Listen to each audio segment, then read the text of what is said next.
ඉංග්‍රීසි මොඩියුලේ අර අපිට ඉස්සර තිබුණේ අර I am man I am from මෙහෙම කියලා හරි.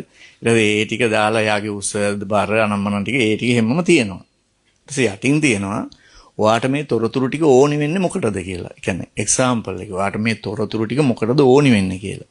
හරි?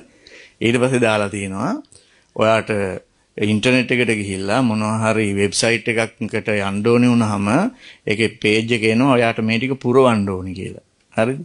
එක්සැම්පල් එකක් විදිහට මොකක්ද දීලා තියෙනවා? සයිට් එකක් දීලා තියෙනවා. මම නම කියන්නේ නැහැ. නම කියන එකත් ප්‍රශ්නයක් නේ. හරි.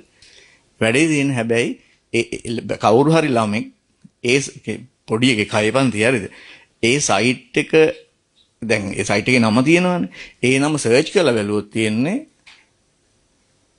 පිරිමි සමලිංගික වෙබ් අඩවියක්. රජයෙන් ඒ ගැන පරීක්ෂණයක් කරනවලු ජාතික අධ්‍යාපන ආයතනයේ. ඉතින් බං අපි දේවල් ලියුවේ. ඒතර ඕතන තියෙනවා ක්‍රමයක්. ඔය කියන්නේ මෙහෙම මේ කියන්නේ යෙදුමක් දැක්කොත් බුවා නැත්තම් එබුවා කියලා හරිද? ඒ කියන්නේ මෙහෙමයි. අහුනොත් එහෙමයි. අහු නොමී ගියොත් මොකද වෙන්නේ? ඒකත් එහෙමයි.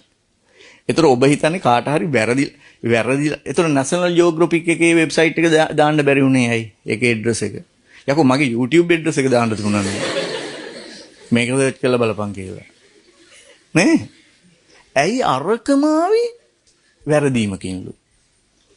පුදුම වැරදීමක් නේ යකෝ. වැරදිලා වෙන දේවල් නෙමෙයි. මේවා ප්‍රෝග්‍රෑම්. සමහරට රජය කියන එක උඩින් තියෙන්නේ. ඒ රජය දන්නෙත් නැති වෙන්න පුළුවන් මේවා. රජය දන්නෙත් නැහැ.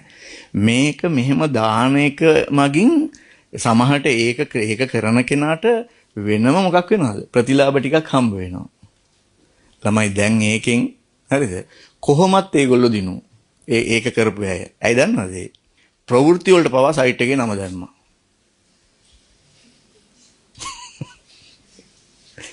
අර පෙළ පොතේ තියෙන එක අරන් ස්කෑන් කළා මොකේ පෙන්වනවද? ප්‍රවෘත්ති වලටත් පෙන්වනවා. මෙන්න මේක තමයි සයිට් එක කියලා. හරිද?